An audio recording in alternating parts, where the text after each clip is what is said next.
The SciComm Collective acknowledges the Whadjuk people of the Noongar Nation as the traditional custodians of the lands we study, write and record on, and their sovereignty was never ceded. Hello and welcome to the SciComm Collective. Different useful knowledge in different areas. The joy is sharing it, making science accessible, the ignored final step of the scientific method. Every different perspective. Science is culture. The SciComm Collective brings science and science communication to you. Hi everyone, it's Holly here. Today's episode was recorded in situ at a science networking event. It's run by the Innovators Tea Party, a Western Australian not-for-profit organisation that links female mentors with high school students to promote careers in science and technology. I was particularly excited when they reached out because I attended one of their events when I was in high school, and it was one of the first places I heard about science communication. They're coming up on their 10-year anniversary soon, so we talked with some of the committee members and mentors about how things have changed and what the future might look like. And we also got the chance to chat with some of the students who arguably have the most important perspective of all.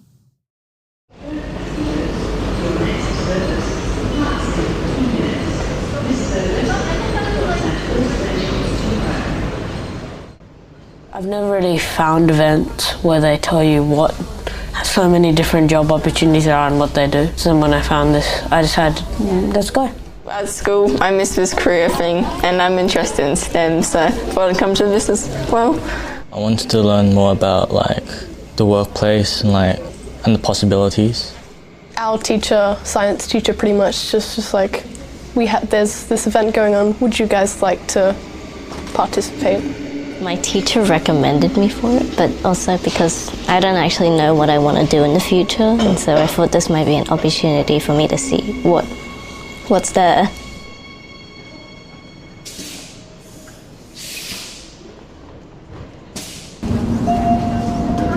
Doors closing.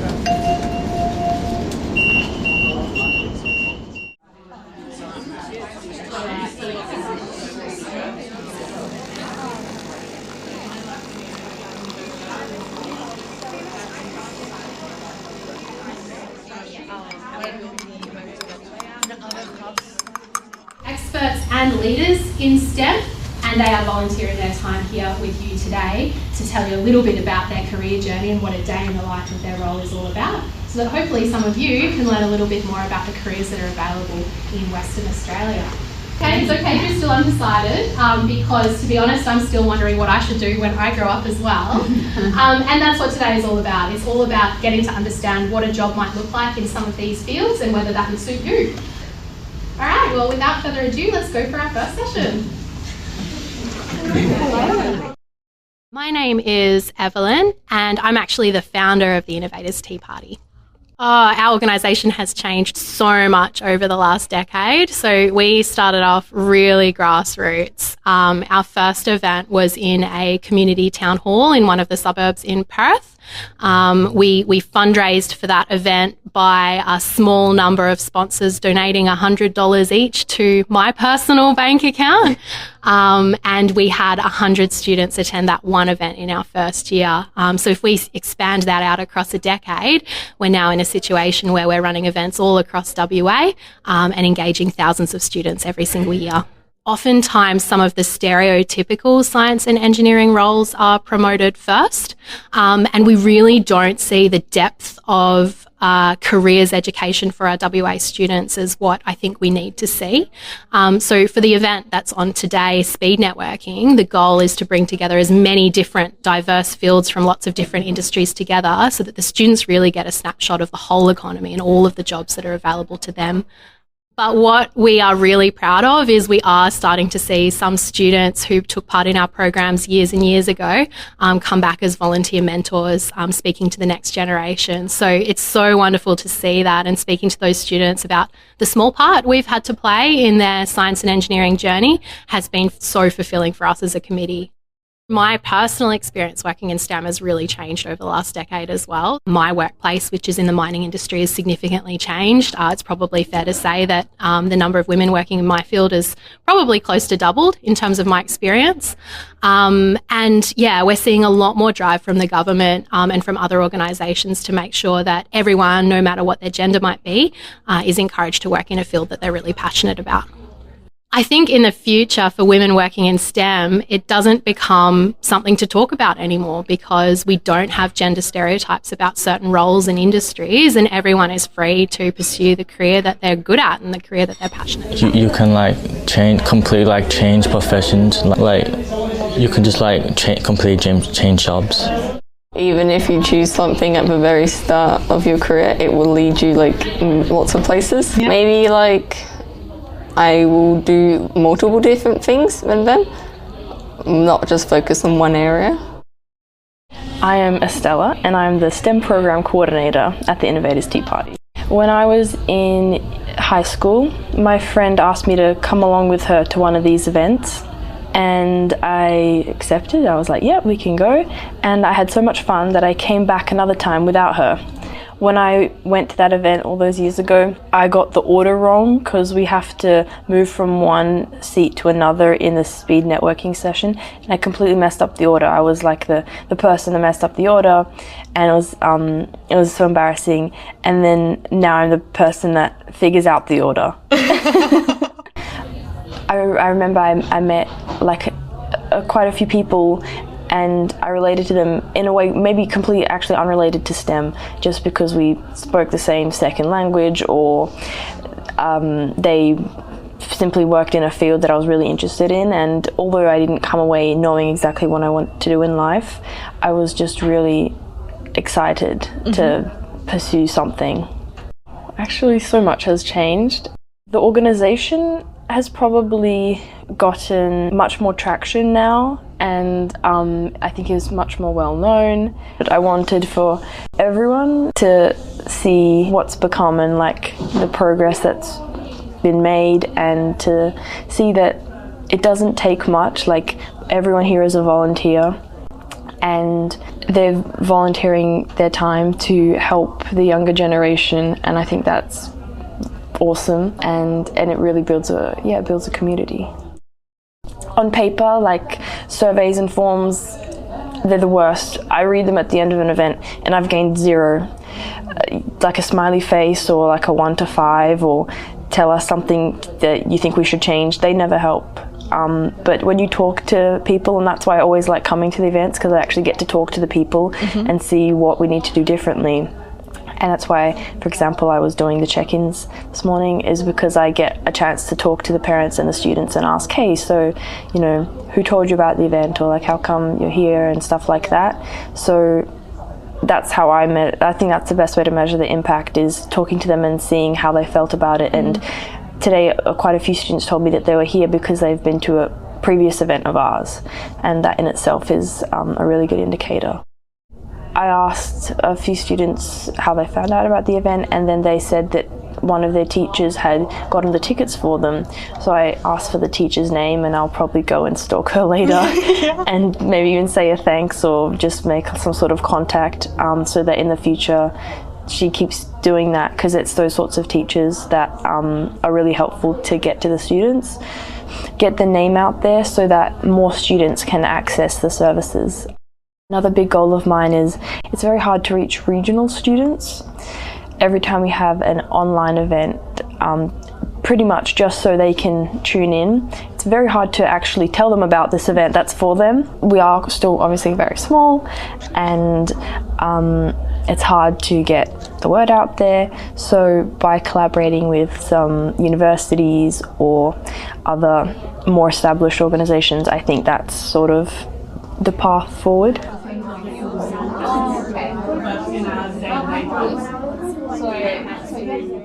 Okay, my name is Sophie Smith. My job is, I'm a communications advisor, but working in a science communication space. And I have been a mentor twice. This is my second time, but I've been a volunteer on the committee for Innovators Tea Party for around 6 years. This year I decided to take a step away from the committee just because of my work commitments and stuff like that, but I'm returning on the other side of it today, kind of for the first time since then. We have changed so much. From a small Perth-based volunteer-run organisation all the way back in 2016 when we started. I joined in 2018. We have completely spread our events across all of WA. We've done regional and rural events. We've engaged with thousands of students. I think seeing the growth of the organisation and the changes that have been brought in is just so exciting, and seeing the reach and even just the reputation of our organisation. Like, I remember I was just at a party once and someone was talking about some volunteering they were doing on the weekend, and I was like, oh, you know, what are you volunteering for? And they said Innovators Tea Party. And I said, I can't believe that, because I'm running that event with my committee. Like, how crazy is that? So I think, yeah, it's just been so exciting, and I can't wait to see what else the Innovators Tea Party does in the next 10 years. I'm very lucky in that my entire experience studying STEM and now working in STEM and volunteering with STEM has been nothing but positive. And I think that has come down to the incredible, mostly women, that have inspired me and mentored me and made it what it has been. But I do know that, hearing from some of those mentors, the reason why they come and help mentor and try and inspire the next generation to study STEM or pursue STEM is because they may not have had the most positive experience, and hearing from them about the positive ways that studying STEM or working in STEM has changed since perhaps they started is amazing. Evaluation is one of those really tough things, because you want to strive for continual improvement, but I think it's hard to hear when your events maybe don't have the impact that you think that they might have. Or I think evaluation doesn't just mean success. Evaluation can also sometimes mean failure, and that can be hard to hear. But how else are you meant to grow if you don't fail sometimes? That was always something I was interested in expanding on when I was in the committee. I haven't quite cracked that nut yet. Yeah, I think I'm still learning. I guess like a checkup to see how we're doing every now and then. What choices have we made? Interacting with people, like surveys. Probably tell by maybe the amount of people going into certain career pathways, or like maybe the people who have said like this is helpful and this is how I've used it. I'm Rhianna Hepburn, and I'm just a general committee member with the Innovators Tea Party. But for me, like, I've definitely noticed an increase in terms of trying to get women involved in STEM early on. And I think people in the industry now, most of them are very aware of the issue that not a lot of women are involved in STEM. And for me, I think that's come across, at least in my experience, with a lot of leaders really taking time to mentor me. And obviously there are still bad experiences in the industry, but unfortunately that's the case for a lot of women in the workplace in general. So I think the awareness of the issues that women face in STEM is really increasing. So whether that's, you know, HR taking a more proactive approach in terms of making sure women are comfortable and know who to report to, and things like that is something that I've noticed in the past couple of years. I would say the breadth of events that we've done is really increased, especially within the next couple of years. We had a big brainstorming session early in the year to come up with some new ideas to engage students and keep them involved. More hands-on specific sessions within certain industries. So like going to a university lab and actually getting to play around with some of the gear that you're interested in. It changes every time. They're just different people. Sometimes they're like the same, but it changes quite often. They gave a lot more of a comprehensive like rundown of the different careers that you can do. So like rather than just saying this is what I do and stuff, they mentioned not only what they did but also the careers that they worked closely with, or the possible career paths that they could have taken with the skills that they had. The variety of people. There's a lot of different people. My name is Dr. Sabine Bellstedt. I'm an astronomer, so I work as a researcher at the University of Western Australia.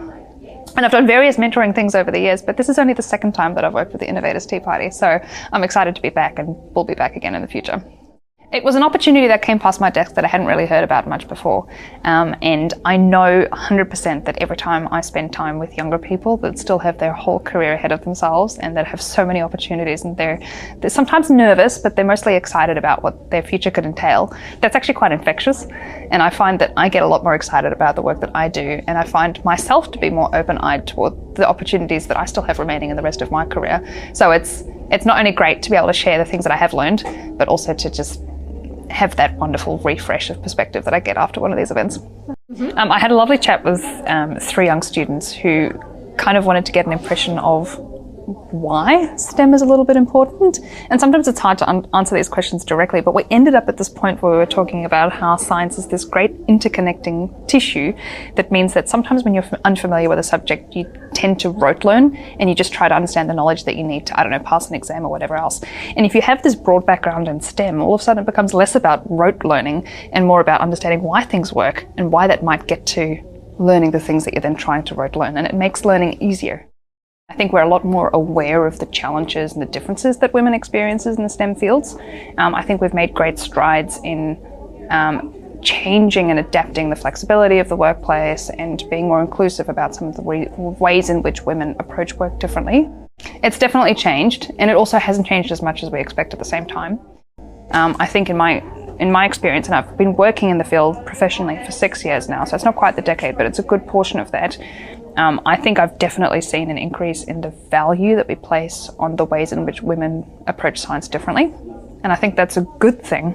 Like, we do things differently, and in the past that has been derided, and now it's been celebrated. It does mean I feel incredibly welcome and valued in the field of science. We still haven't got to parity with the number of women. I still work with the majority of men in my field. I still don't see quite as many women pursuing degrees in undergraduate. So we've still got strides to make, but I think we're well on the right track.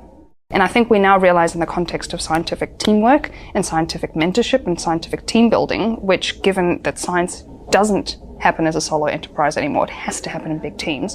If you're sufficiently managing that and making it feel like an inclusive place where you can actually have thinking time, I think women excel at the steps that need to happen at that managerial level in a scientific environment to make that work. There's still not many women going in, because of everything before, and it's still a pretty men-dominated field in a way, yeah. It's not as common. Yeah, I feel like a mix of both genders is good. They can provide different perspectives and it just normalises everything. It's kind of empowering. It's like, we can do it as well. My name is Cywinski-Jan.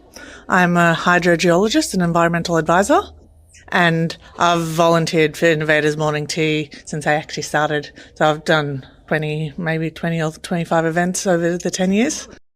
Being from mining, I think it's hard to keep women in mining when they want to settle down, especially in the white-collar field. Impact's always a tough question to answer. There's obviously a need for more female focus, but events like this, you do sometimes get male students and you get different feedback. I think targeting the students in year 9 and 10 to see if they went to an event in year 9 and 10 and then if they've returned to another event in later high school, and then seeing what they've chosen to go into. I grew up overseas, so I spent most of my high school life in Indonesia, where there was only 20 students in my whole school. So we didn't really have any outreach, and then I came back to boarding school in year 11 in Melbourne. But I think having events like this, especially for low socioeconomic students, just broadens their horizons, because obviously they don't know as many people in, STEM fields or even other white-collar fields. There's so many STEM fields most students have never heard of. It gives you exposure to all sorts of different things. Probably become a lot of new climate-related jobs because of the problem with climate change. I feel like it'd be a lot more of like technology. You need to know a lot more of that. I imagine it'd be like a lot more working with new equipment and like different ways of thinking. My name is Jawaria and my role is ordinary committee member. I joined about 2 years ago. And I sometimes step in as a mentor. The very first time when I got to know about the organization, I straight away fell in love. Maybe love at first sight. This was something I hoped I had when I was at that stage of choosing what I want to be and how is it possible, because I had very weird ideas at that stage that were way too complicated, and I didn't find anyone who could simplify it for me or tell me how I can get there. So straight away I came here and I found other people explaining their careers to the students, and I was like, I want to do that for other children. So I kind of created the role model that I never had, and I absolutely love it. It's helped me decide what course in uni I might apply to. Yeah, and what career I might try to decide to as well. Personally, I have an idea of what I want to study, but I don't have any idea on what jobs that can be applied to, so this definitely helped a lot. I've never been one interested in teaching, but hearing it from someone who has done that, it was definitely a bit helpful, because it was like, don't have to just deal with children. It's great. I thought it was a pretty cool thing and really good. I got to connect with many people. Making connections with like all the different mentors. We just get to interact with people who have like basically gone through the same thing.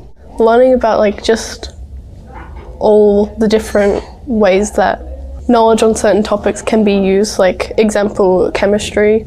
That's one that I want to do a lot, but it's also one that I've heard a lot of them said that that was a good pathway into certain careers. It's everything. Yeah. Keep learning about everything. That's good. I'm so sorry to interrupt everyone. How is everyone feeling? So, some really amazing professionals have volunteered their Saturday morning to speak to you all, and I hope that you all got something out of that. So maybe we can do a bit of a round of applause for our fantastic volunteers. Thank you so much, I really appreciate it.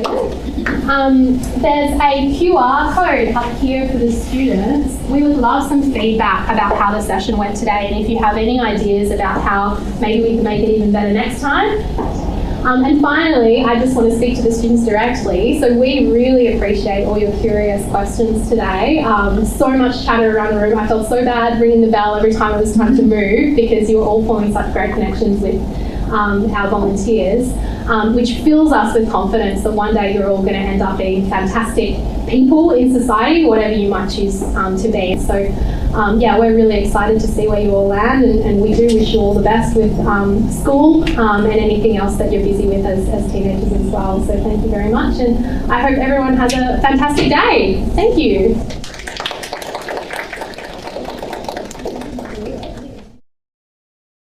Thank you so much to the Innovators Tea Party team for inviting us behind the scenes. We've linked their website and socials in the episode description, so if you know any high schoolers who'd be interested in attending an event, or if you'd like to volunteer with them, please check them out. Thanks for listening. Find us online at thepsychomcollective.com. That's com with 2 M's. Questions or comments about today's episode? Get in touch on Instagram at The Psychom Collective. The Psychom Collective is supported by UWA's Grand Challenges Impact Grant.